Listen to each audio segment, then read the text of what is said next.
So wonderful, happy evening or happy day. Doesn't matter which part of the world you are at.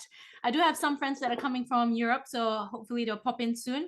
And I do have some people in the UK. I think at the moment they are midday having their lunch. Yes. And from memory, I have friends that are, or people that are wanting to join from Canada and the US. So hopefully they wake up. So that's what we'll see what happens. Now, I don't know which part of the world you guys are at, or some of you I know. So what I'm going to do is, this is a chill out session. So it's more of networking with each other. If you want to, you can. If you've got a Instagram page or a Facebook page, by all means, you're more than welcome to put it in the chat. This will be a controlled conversation. So that means that not all of us are speaking at the same time. If you want to speak, by all means, you're more than welcome to put your hand. So if you guys are familiar with the whole concept of Zoom, I think there is the reaction button on the bottom, if you guys are familiar. But at the time being, if you guys know what's happening on the chat, just put on the chat in terms of which part of the world you are from, maybe a flag or an emoji or a text to kind of share or tell us where you're from. And then, yeah, we'll see where everyone is from. Hey, Klaus.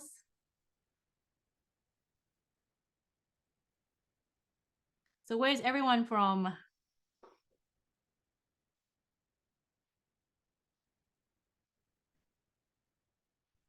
Okay, Sarah.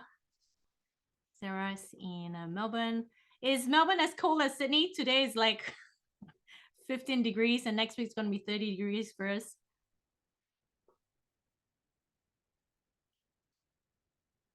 Karen is from Perth. Ah, Karen. Is that how you pronounce your name, Karen? Good, fantastic. It's freezing. Yes, it's freezing here. Hey, Singaporean. Oh my gosh, don't remind me. I love the food there. Marlene in Perth. Raul's from Nepal. Raul is one of I'll let you all introduce yourself, and Klaus is from Germany.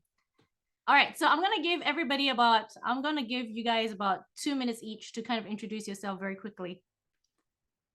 Let's see how good you got in terms of time management on summarizing yourself.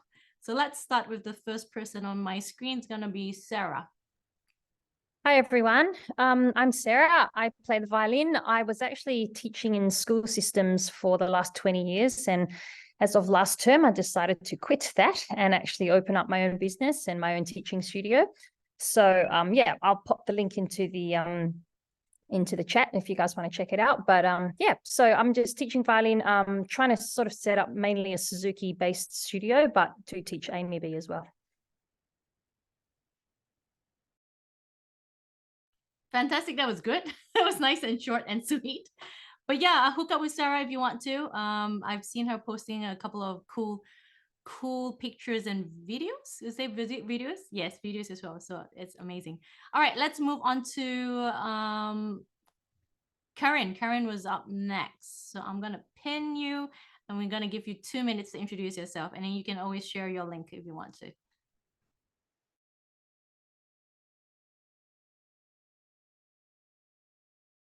Hello, everyone. I'm Karen. I think I know Sarah. Hi, Sarah. I used to teach piano, and I was teaching at school for a little bit, and now I'm switched to teaching online. I'm just starting, and I'm mainly now changing over to doing some performance coaching, actually. So there's a whole new thing here with the teaching online thing, and so I'm just kind of getting started, you know, and it's a huge minefield here. So anyway. Absolutely. So if you want us to if you want to connect with Karen, do you have a web Facebook page or something? Some people are not a fan of Facebook. Yeah, well, you know, that social media thing, I'm kind of like, you know, nowhere near that.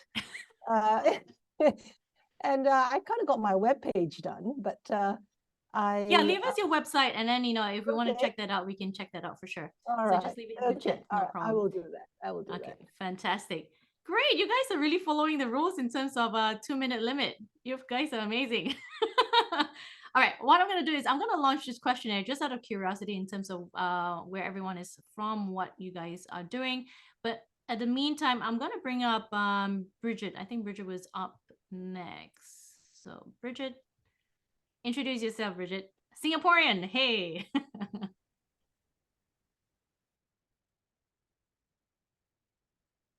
So I'm going to unmute you. Hello, everyone. I'm Bridget, and I'm from Singapore. I teach the violin, piano, as well as the Chinese instrument pipa.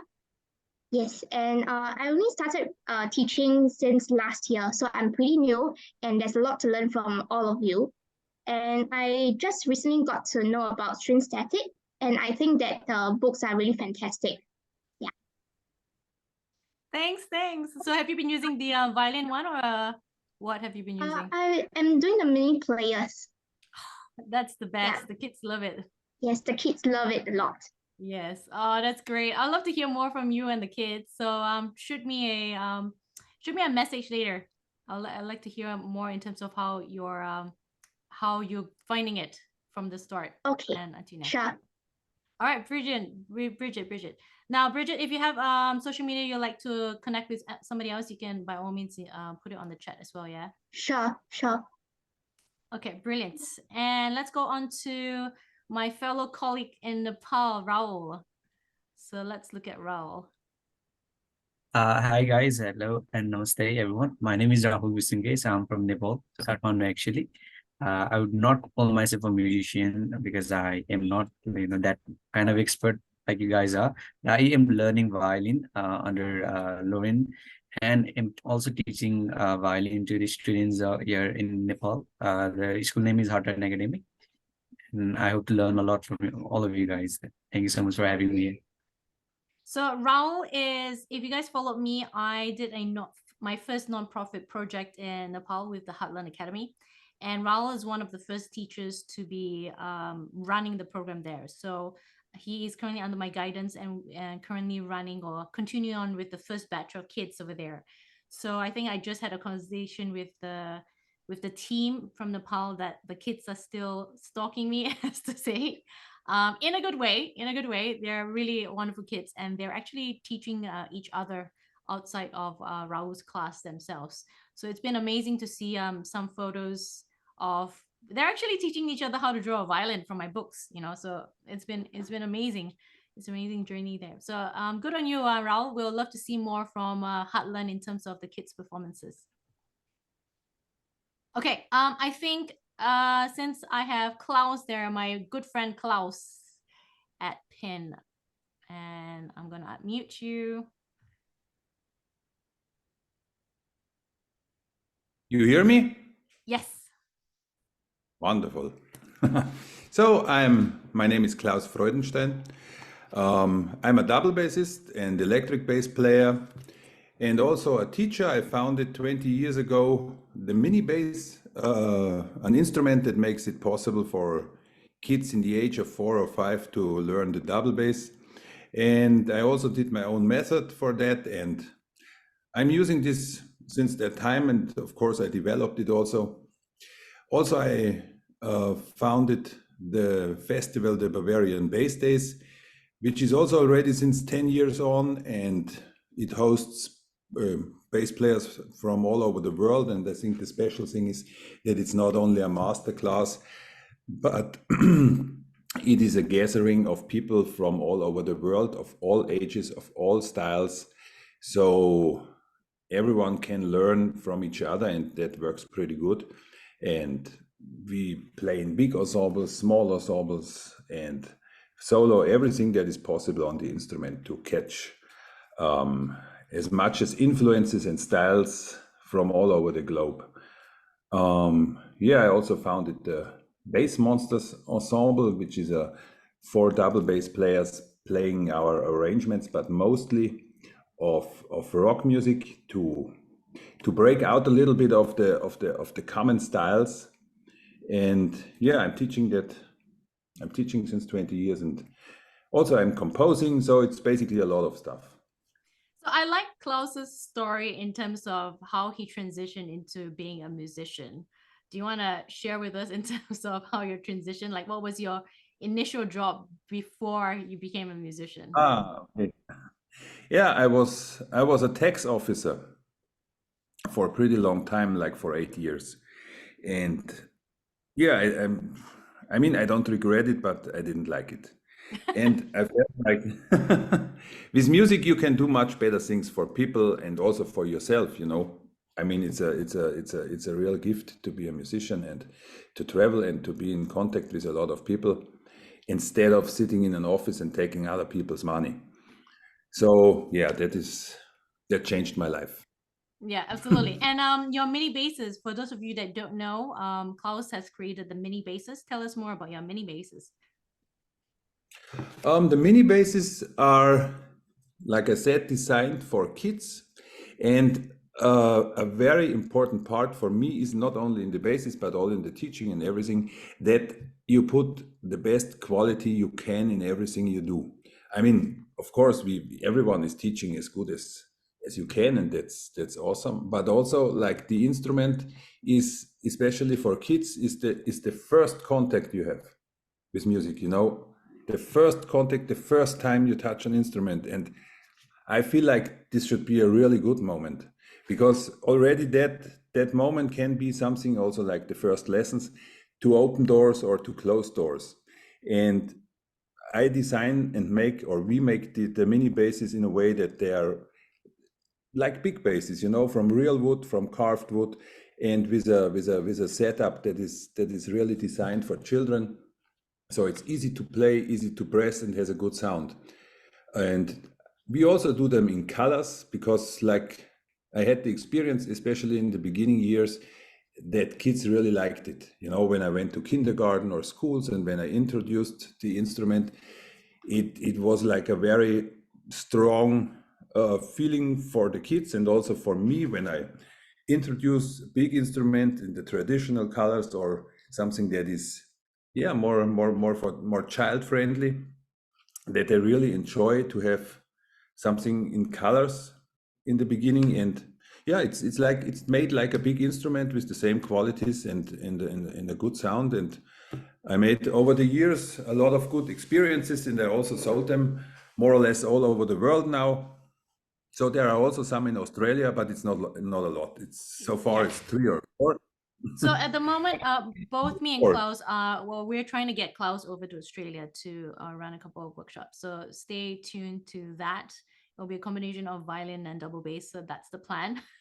And maybe we'll put in, I don't know, maybe the viola or cello if we decide to, but we'll see about that. Yeah. All right, cool. Thanks, Klaus. Okay, and somebody, we have Marlene, who doesn't have a camera on, so I don't know where she's at. Let's bring you on, Marlene.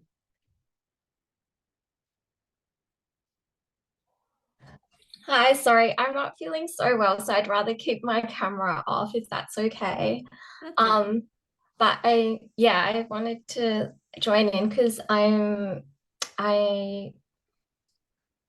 currently teaching violin. And actually Sarah was one of my quartet teachers back in school at MLC many, many years ago. My name's I was Marlene Crone, but I got married recently. That's why my name's changed.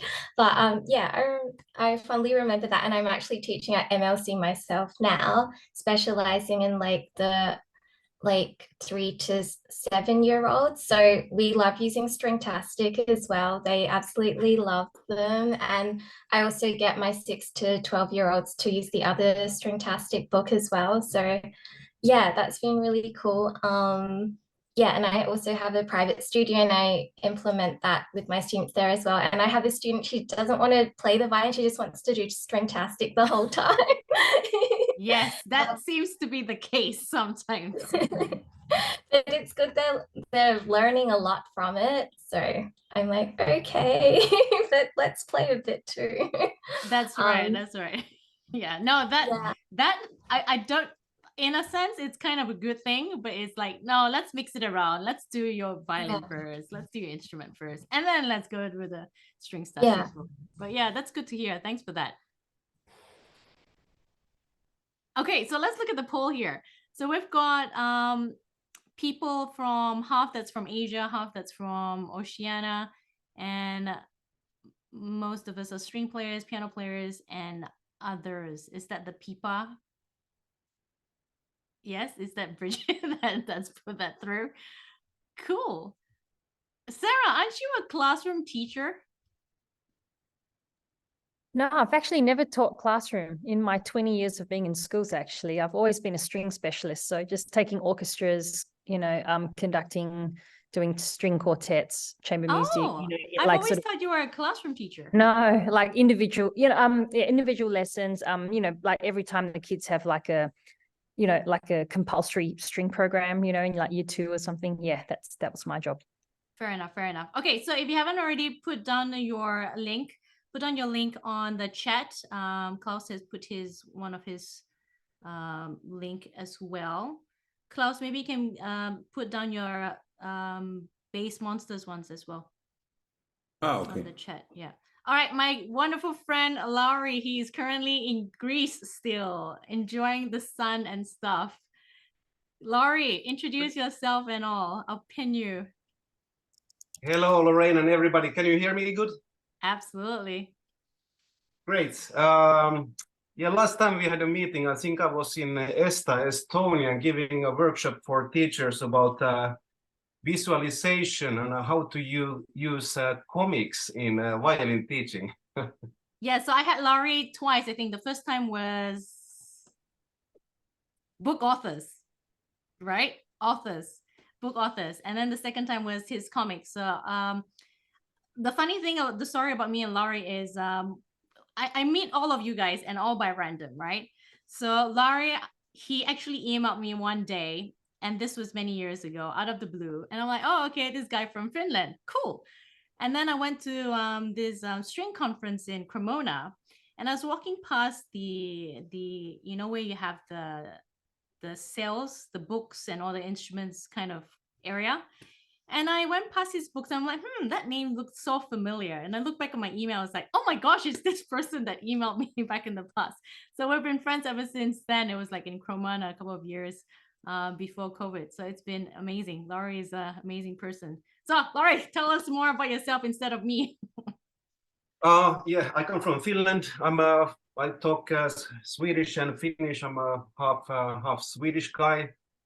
I play the violin and viola, and I wrote a series of I think there's 25 music books now. They're called Violin Friends and Viola Friends, and I've been doing some composing for my students, and now all my compositions are distributed through Universal Edition. That's basically my story short. I play in an orchestra now in Greece. If somebody comes to Greece or Crete, please send me a message, and I'll show you around. And it's lovely local music culture here. That's on my bucket list. Being in Greece is my bucket list. Yes, for sure. Basically, what I try to do with everything is try to attract more kids into playing classical music. That's the big issue that I'm trying to achieve, and I'm working in ESTA, also in the central board in the European String Teachers Association, also in Finland. I'm now our secretary, and yeah, I'm going next to Spain in fact in 1 week. In 1 week, yeah. I think Klaus goes to Spain, isn't it, Klaus? You go to Spain sometime. No, I was there, yes, but I cannot go this time. Oh, okay. Oh, there you go. But I was there and also in Portugal, but this time, unfortunately, is not possible. Okay, cool. Never know. You guys are closer. You guys are closer, way closer than the Australians. So you guys can always connect.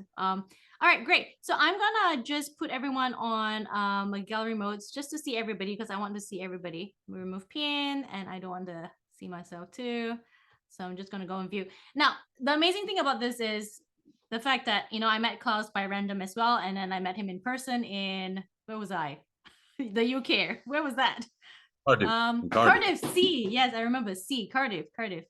And with Sarah, I met her when I first published.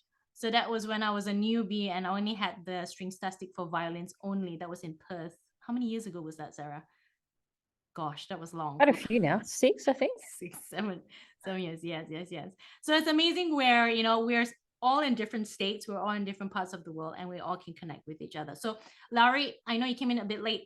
You can put in your links to your social media or your website by all means. So if anyone wants to connect with you, by all means, they are more than welcome to. This is not just a Stringtastic thing. This is not just a me, Lorraine thing. So you are all more than welcome to connect. If you, I just copied, I think it was Karen's website. So I'll take a look at it later.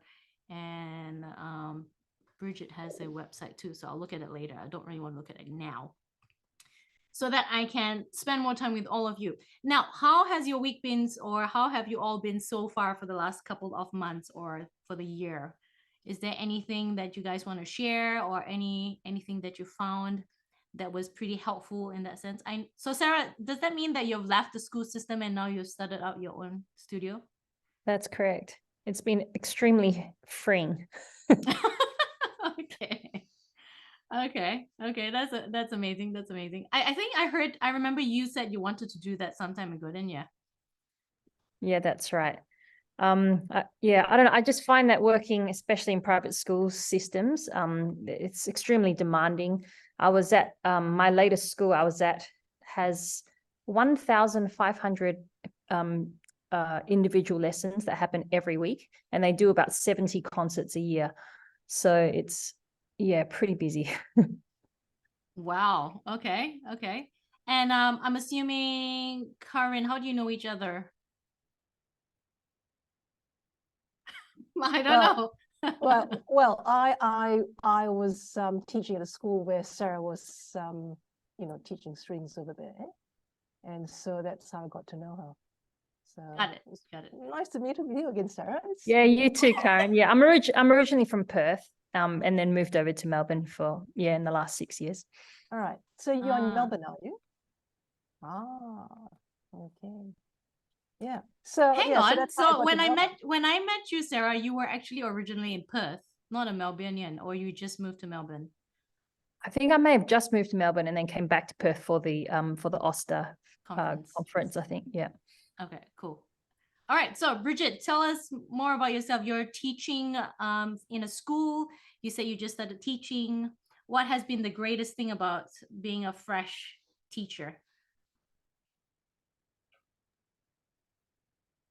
I think there's a lot to learn because I actually didn't teach for quite some time. Yeah, when I thought when I was in my unis, and then I started working in a corporate world, and I didn't really teach. So after, you know, the COVID, and then I was thinking, reflecting on my life, and I thought that the corporate world isn't something that I wanted to do, and I really wanted to teach. So I left my job, and then I took a break to actually look into, I'm more interested in the early childhood, so I teach more of the young kids. So I took some time to actually look at the books and then look at the different people's books, and then as well as those videos, and yeah, to learn more about teaching in the early childhood sector. And then after that, I joined the music school to teach, and also I started my own studio. Yeah. Oh, good on you. Well done. So kind of in a similar mode as Klaus, where he left the four walls kind of corporate well into the music world. Cool. Okay. And Marlene is also a new teacher, is that right? I actually started teaching when I was in year 10 at school. So I've been teaching for like over 10 years now, but year 10 in Australia. Sorry. Oh, when you're 14, 15. 14, 15. Okay. Yeah. And then after school I moved to Germany to study, and I studied there for like, and lived and worked there like as a violinist. So I didn't do as much teaching there until I came back to Australia 2 years ago. So now I've like picked up on the teaching. Okay, and then you are in Melbourne as well. Is that how you know Sarah? Oh no, I'm in Perth. So Perth. when Sarah used to live in Perth, she taught at the school I used to go to, where I'm currently teaching now. Got it. So you replaced Sarah. Maybe. I'm starting to feel very old here. Oh no. Excuse me. I don't think that's the case here. All right, cool. I'm just gonna put this down for you newbies because what I used to do is when I traveled a lot, I found different methods out there. So it's a link to my YouTube page where I do have conversation with people that have different teaching methods. Laurie is also in that whole play in one of the playlists where you can get information in terms of different ways of teaching that includes also theory as well. I think we used to have I had Laura. You guys know Laura very well. Laura Carr is also an early childhood music, so she's also on there. And just a little bit here and there so that you guys, if you're interested in those methods, you can always look it up in detail in itself. Now, Klaus, Laurie, what is the challenging part of being a musician or an educator in Europe? Challenging and amazing. Share with us a challenging and amazing experience being as a musician and educator in Europe. Good question. I mean, comparing with other continents, like, I mean, to compare it with other continents, you need to know the other continents. Like, I was seeing how is it teaching in the US and in Latin America. I was seeing a little bit about teaching in China and pretty much all the countries in Europe. And I think you cannot compare the countries. I mean, only inside Europe. Like yeah, but for yourself, like your experience, your challenges, and your in my country. Yeah. No, for yourself. It doesn't have to be in your country. Just Okay. for yourself. Like to find the challenge or the good thing is like to find my individual way and to open visions and goals for my students, you know, to make them see what possibilities you have after that. And this I found like, yeah, it was exciting. But if you mean like structural wise from the country, like here it is, we have pretty good music schools. Like they hire you like a fixed teacher or the orchestras too, but you also have the possibility to freelance and have your own groups.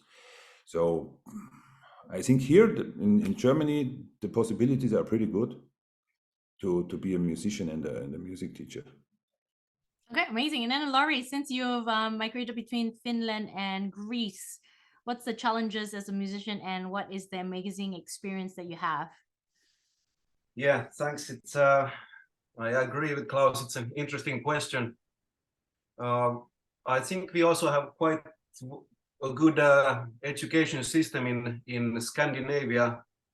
I think the biggest difference is maybe that from my experience in Scandinavia, if I meet people who are not musicians and we start the conversation, after I tell them I'm a musician, the conversation more or less stops there.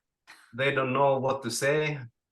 In Greece, it's the opposite because everybody loves artists and musicians, and it's an integral part of the culture. So the conversation So you're a starts star in Greece compared to Finland. Yes, I mean, I would say so because, yeah, the level is, from my point of view, I wouldn't say that the level is maybe as high, but the attitude is much more relaxed, and the appreciation for culture is tremendous. Yeah, I don't know how to explain it, but I joined an orchestra called Vamos Orchestra now, and yeah, the concerts are amazing, and people really enjoy it. Okay, Yeah, that's amazing. this comes Okay. first on my mind. I'm yet to visit Greece, so one day I'll let you know if you're still there. Yes. I hope Now- so. Welcome. Now, so here's a question I want to put out there. As educators, right, we have all these funny moments with our students. What's the funniest moment that you can remember? All of you. Do you have any funny moments? I have one, and it's a student that came in today. And every lesson he comes in, he walking through the door, he goes, Miss Choi, I found your husband. And this is husband number 10 for you. So so yeah, every week he comes in saying that, oh, I found another husband for you, and I'm gonna introduce him to you. But it never happens, by the way. So yeah, that's one of my funny kids. So anyone want to share any funny moments, any funny students?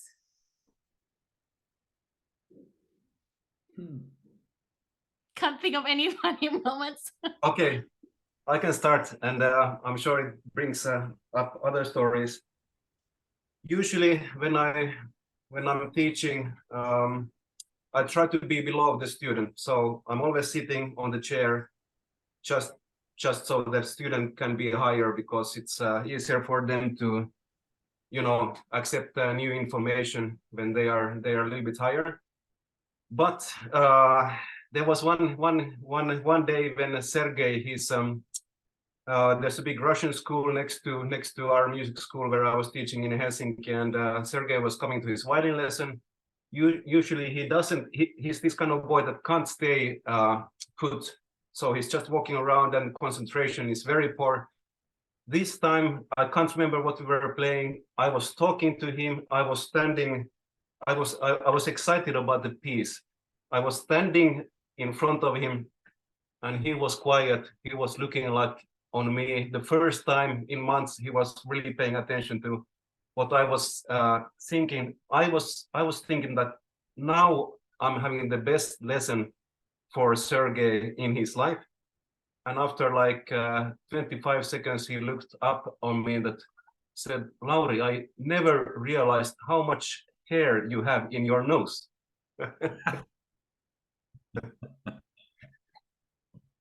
So I just wanted to share this because we as teachers, we think we know what our students are thinking, but it's a mystery. It's a mystery what they think of us and about our teaching. So it's just an So there you are thinking, oh, it's the best lesson you've ever had, but he's thinking about your your nose. Yeah. We don't know the truth, what's going on in their head.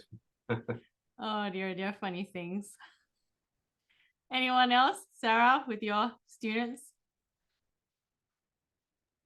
Well, the funny between girls and boys, I think, when you're teaching, sometimes you'll have girls coming in and they, their parents come to the lesson and they're like, oh, mum, today I got a boo-boo on my leg, it hurts. So I want a Band-Aid, right? And then I had this boy once come with this big rash all up one leg.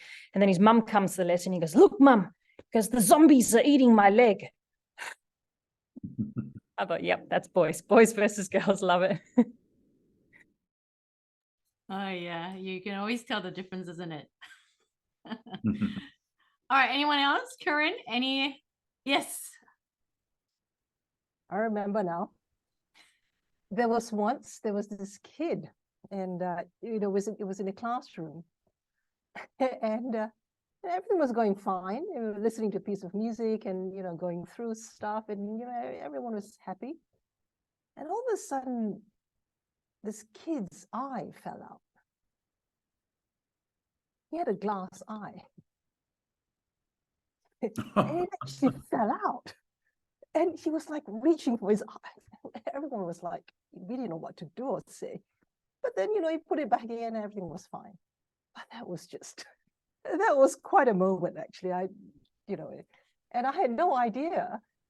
And one of the teachers actually told me, yeah, they knew about that. And it just, So you were one of the only teachers that didn't know about that. Yeah, that's right. But I knew about that then after that. But that was a bit of a, maybe, it wasn't quite of not so much of a hilarious moment. It was kind of, I mean, he didn't seem to, mind, that people were kind of like, after a while, laughing at that. But that was a bit of a shocker for yourself. Yes, that's right. That would be.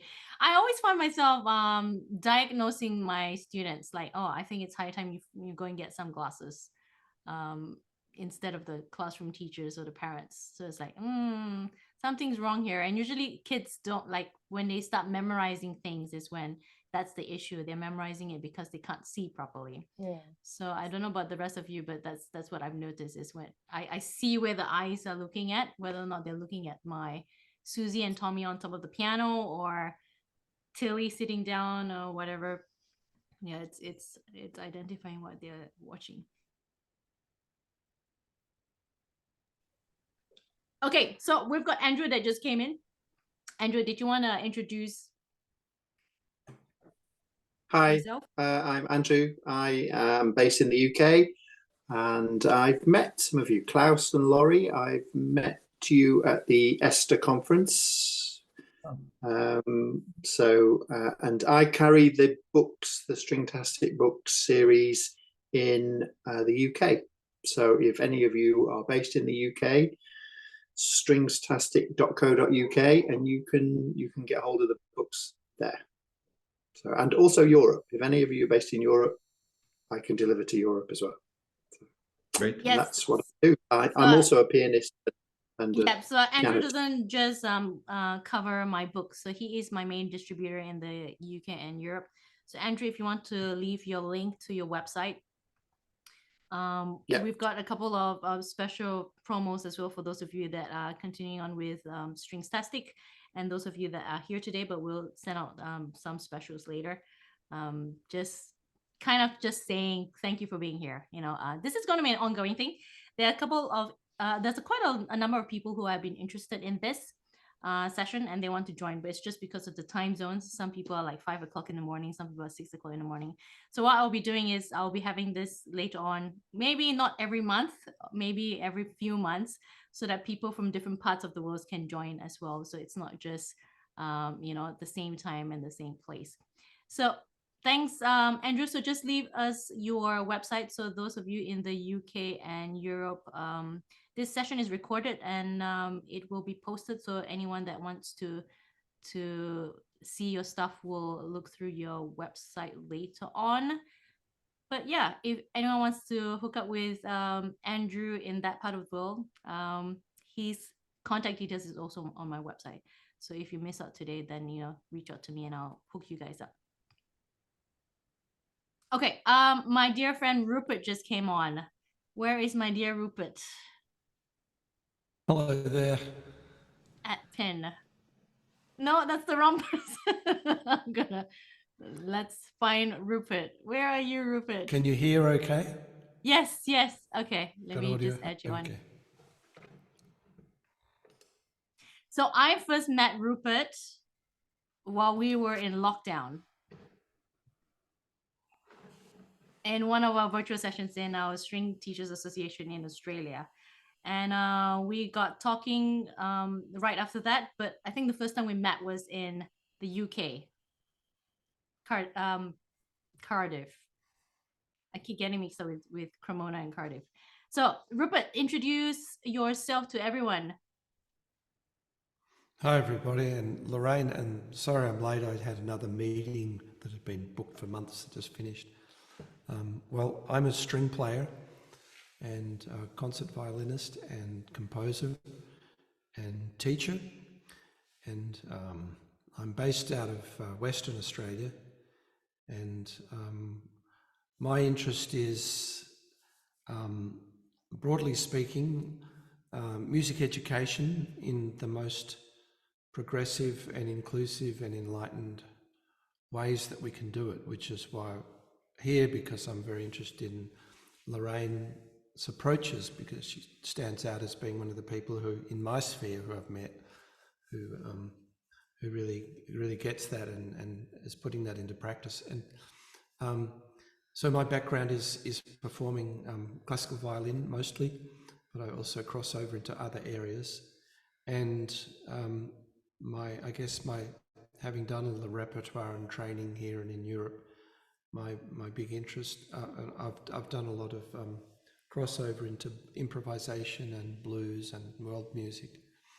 And I've just finished a 6-state tour playing my entire 90-minute programs of my own improvised classical music. And so I teach all these things. I teach conventional violin, classical violin and technique and repertoire, and I teach improvisation to musicians, especially classical musicians, wanting to make their own music themselves and with other people. And there's many more things I could go into, but that's kind of pretty much an overview. So when Rupert was doing his tour, he was touring into the major cities in Australia, and I got a chance to be in his performance concert when he was in Sydney. So yeah, if you guys get a chance, come and see his performances. I think we had a couple of foreigners that came to your performance in Sydney, isn't it? We had a couple of Americans, and from what I saw. Yeah, we had, it was funny because we had the Sydney Opera House, it's a beautiful venue. We had people who were just there on tourists who came, and some Japanese people, and we had people from America, and one woman from America, apparently her mum's a big fan of mine. I didn't know, and she just happened to be in Sydney at that time. So it was a rather lovely group of people at all the concerts. But I guess my big interest in it all is meeting people and reminding people, encouraging people that I think what the arts is about is humanitarian values, and that's exactly what a number of the special teachers in these spheres of Lorraine's that I've met, very inclusive, very encouraging, very, in a way, with the music education also at the same time helping people to put themselves back together and to really be all that they can be. And that's really my interest above all, actually, above even the music, is how we treat each other and how we help each other to feel worthwhile. Absolutely, absolutely. And the thing is, we are not here forever, so it's educating and sharing our knowledge and experience to the next generation of musicians and educators. Like we've got Sarah's student here today. So it's an amazing experience to always grow, continue growing and stuff like that. So what I'm gonna do is I'm gonna remove my pin, and I'm just gonna get everyone on view again. I love seeing all of you guys. Now, for myself, music was not like, I did music all my life. The thing was, I never wanted to do music as a career, actually, myself, even though my mom was a musician. I don't know about the rest of you. I know Raul is new. He's somehow got into music because of his interest. So that was his journey. But for me, I actually initially wanted to be a veterinarian. And I actually did not want to be a musician. And I did not want to be a musician because my mom was a musician. So it was completely different from my side. I did started teaching when I was about 13 years old, but that was because mom was like, oh, can you cover my students for me? Here you go. And that was where I started teaching, was that. And I started, I formed a string group in the church, started teaching teachers how to teach at that age, actually, and started teaching at that age in terms of ministering and just helping people grow. Because sometimes people want to learn the instrument, but they just don't have that fund. They don't have that knowledge. They don't have the capacity of getting a proper tutor. So the experience has been vastly changing for myself. From a classroom teacher, I'm educated in a classroom setting, so I am a qualified high school teacher. Yeah, it's changed from that to being a studio teacher to this at the moment. So, it doesn't matter what you're doing, whether or not you're a person collecting money like Klaus or Bridget at a corporate world, things can change. Things can always change. And Marlene, even though she's sick at the moment, she's here. So yeah, life is pretty interesting, I guess, from where I stand. So I don't know about the rest of you, or if you want to share something. Anyone want to share something? I'm assuming like from the poll, you guys all wanted to do music from the start. It's very different for me.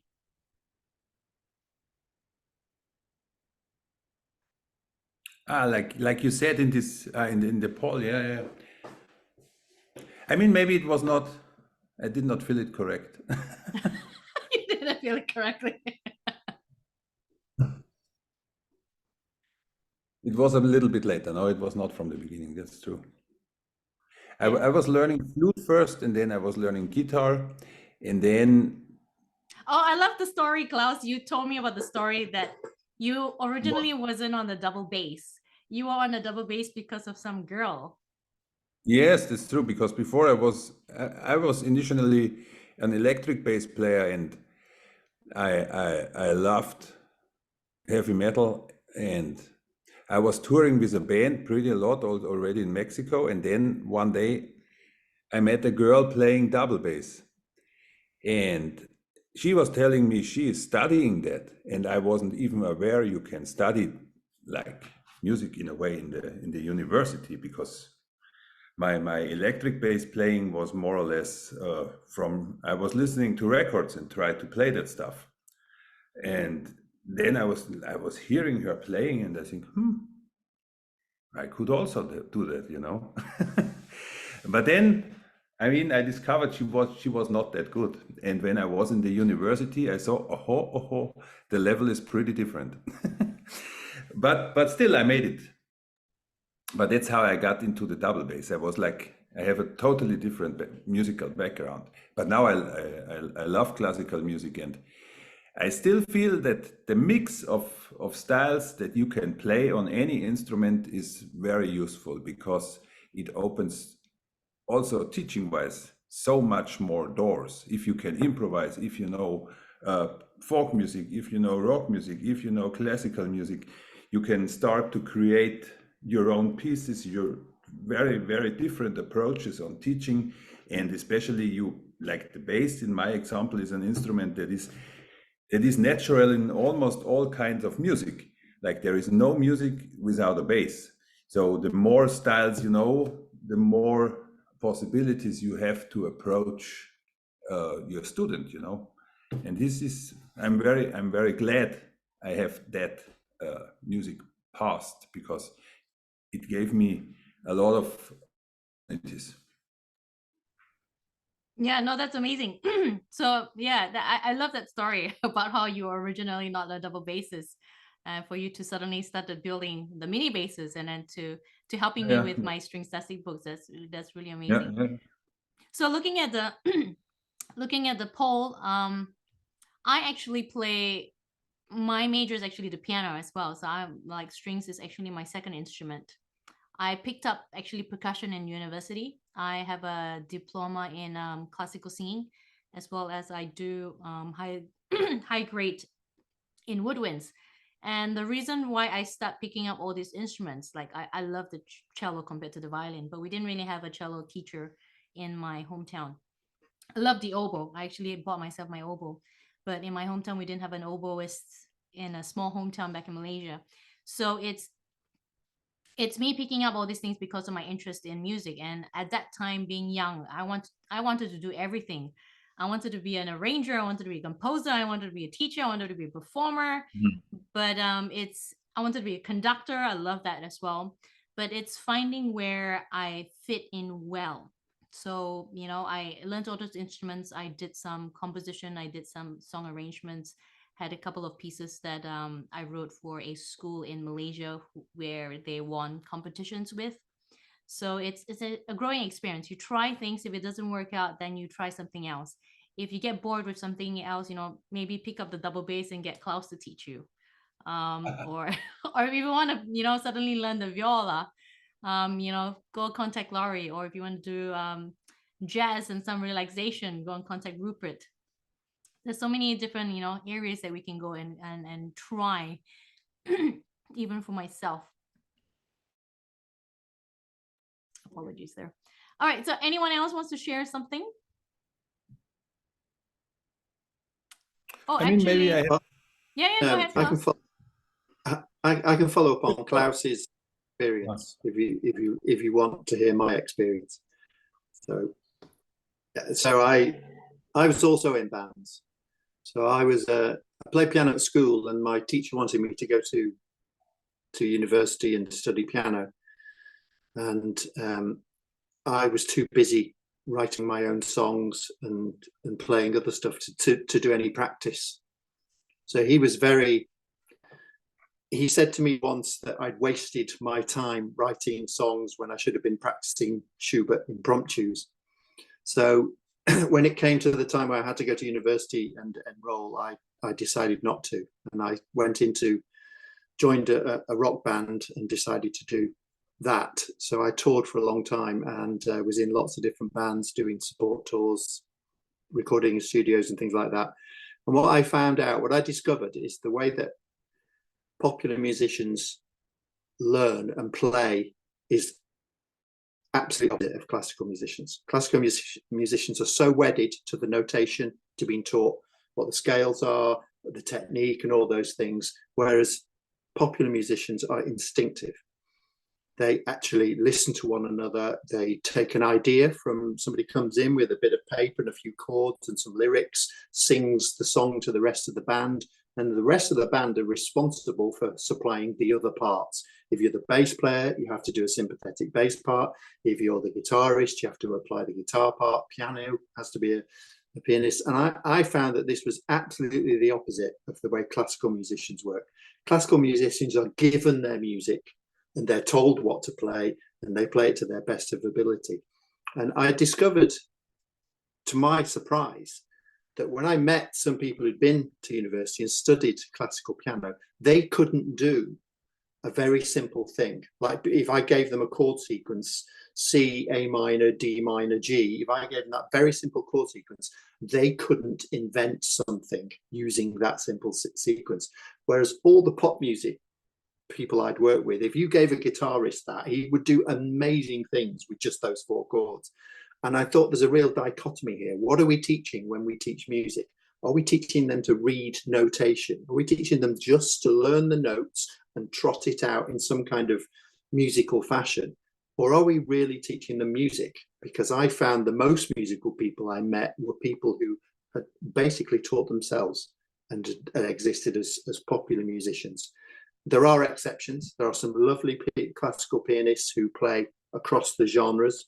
It was a shock to me to realize that you don't have to learn music with notes and with books. You can actually learn it by sitting at the piano and experimenting and playing with chord shapes and patterns. And I think that's a huge difference that is often overlooked in formal education.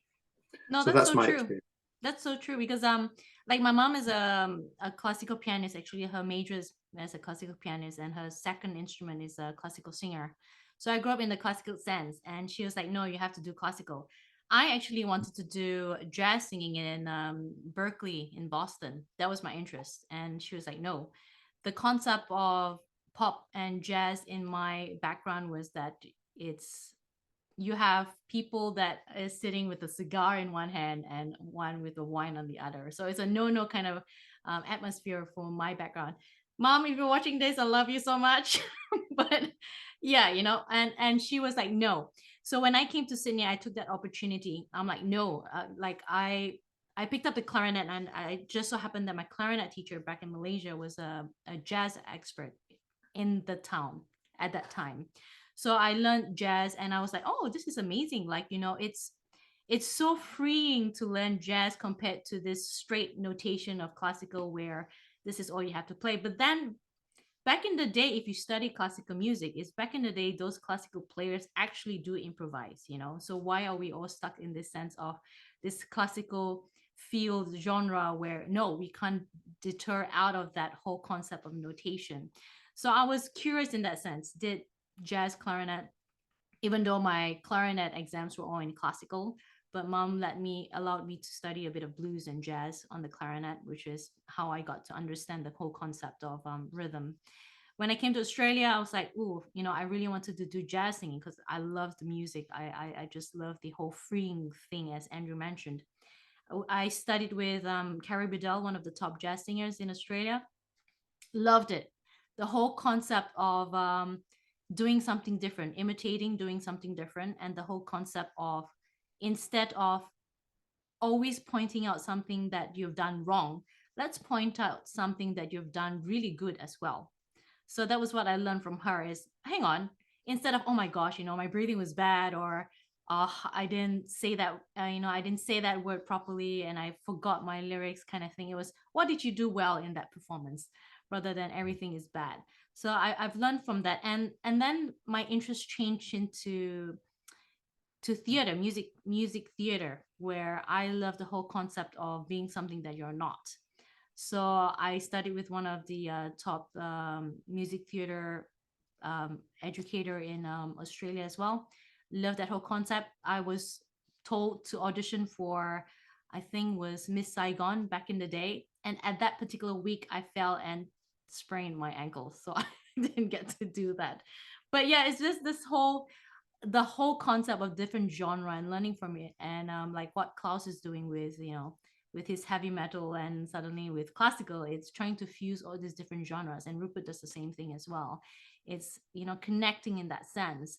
And it's not just sticking to, I'll just stick with this particular genre, or I'll just stick to this particular teaching method. It's more of fusing whatever works for the teacher and fusing whatever works for the student, and just making things interesting, in life, be it musically or personally, per se.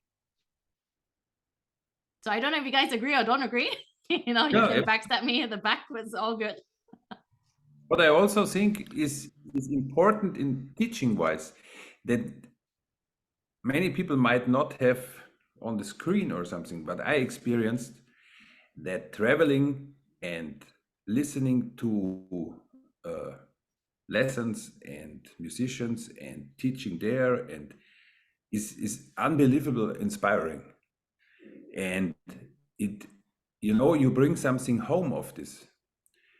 Even, you don't bring something physical, but it is like you bring a picture of imagination for all the students, like different vibes, different styles. And like I was recently in Cuba, for example, when you start to play, can only be a little bit of that kind of music. Or when I was like in Brazil to play some choro, or when I was in the US to play music from wherever. And also, like the whole approach is changing in a way, because you feel like how much music can connect the people. We know that, but it is more, you feel it. You directly feel it, in all your body when you do that, and you feel that, and that appreciation also.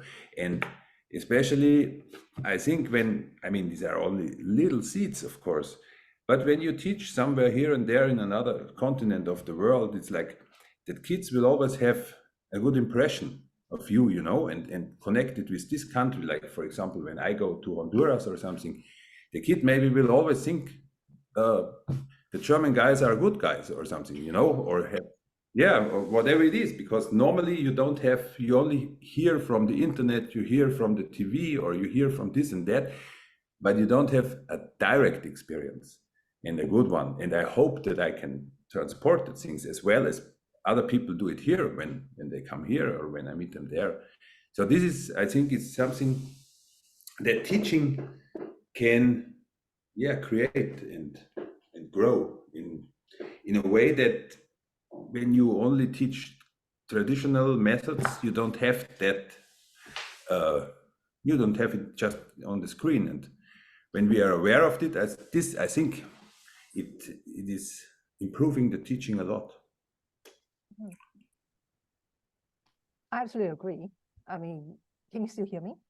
Yes. Yeah, okay. I absolutely agree, because even when we think about people like the great composers like Beethoven or Mozart, they were known as improvisers first, even before they were known as composers. Yeah. So but we've kind of lost a lot of that. So us as teachers, let's change it. Yeah, that's right. That's right. I think in a way, what's happened is their music is so good. Chopin's music is so good that it's very difficult when you've played a piece of Chopin to think, I could do that. I could write something like that. So you tend not to. You tend to feel overshadowed by the depth of the existing canon. Yeah. But the truth is that you've got to try. Yep, You know, you've absolutely. got to try and express yourself. And even if you don't become the new Beethoven, it will make you play Beethoven better. Because Absolutely. you know what the process is of creating music. And it's a very important part of improvisation, is because you're effectively composing and learning how to create something new. Whatever the standard is secondary. The process is important. So you understand the process of composition. When you play those pieces, you can bring something different to them, I think. And that's why I think improvisation is really important. It gives you that angle on playing music. Yes. As long as you don't ask me to dance, I dance like a frog. That's all good. So don't get me dancing the salsa or the cha-cha. No, thank you. I really agree with what you've shared, all of you so far that I've heard about how classical music has really limited itself in the way that it's thought about and taught. And I guess my experience, I grew up with my siblings, my older siblings, my brother and sisters, all playing music. So from the time I was born, there were cellos and violins and pianos. And one of the things was, when it was my turn to learn violin, I mean, I loved music. I'd never played any, but I loved music. And there was this book on a music stand that said a tune a day, and it had A, B, C sharp and D, and there were these black dots, and I was learning which finger the dots were. And I was absolutely, in a way, looking back, I was quite devastated by that, because it completely was nothing to do with music. And a bit like Andrew and Klaus and Lorraine and Karen have shared, the music's an organic thing. I mean, it's been with us for millions of years, really, if you count the birds as the original musicians and the frogs. We've just been imitators of and imitators of sound and played with sound, whether it was percussive instruments in very early times or flutes. We know there's the earliest flutes found in the the Neander Valley in Germany, 35,000 years old, just a pentatonic scale. And nobody was saying that you must play this or you must.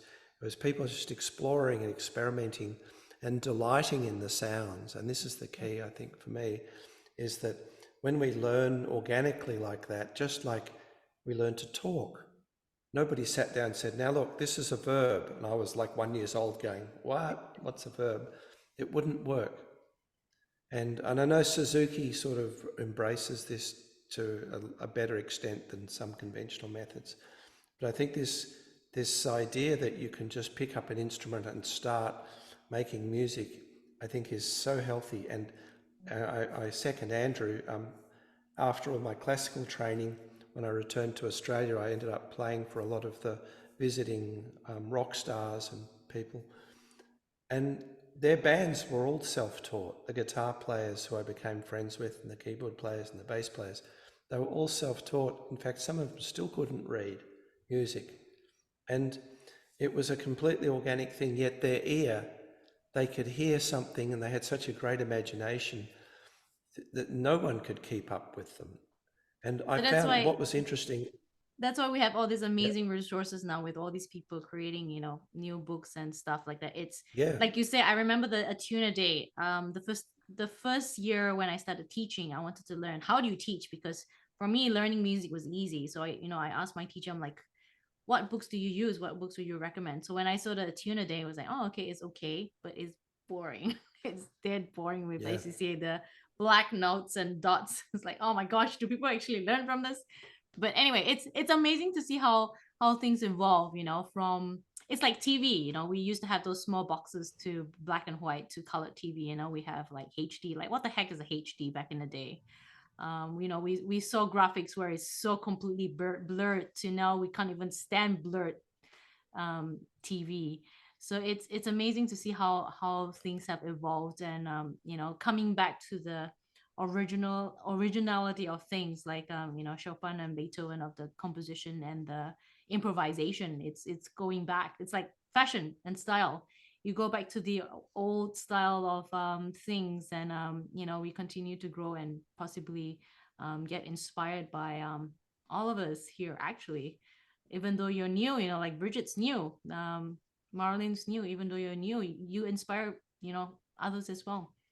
I remember when I first published, you know, I met Sarah. I was dead nervous as this new, you know, new book author, and there Sarah was like, "Oh my gosh, your books are amazing!" And after that year at Osta, I published my string static books for viola and cello, and I wouldn't have published it if I didn't go to that conference in itself. And then suddenly, all these teachers from back in the day, they're like, "Lorraine, it's high time you publish your theory books for double bass." And there you go, you know, I got connected with Klaus. So it's a process of growing and learning, and it's amazing. You know, I can't wait to grow more, and it's always a never-ending process of learning, I think, and sharing and growing.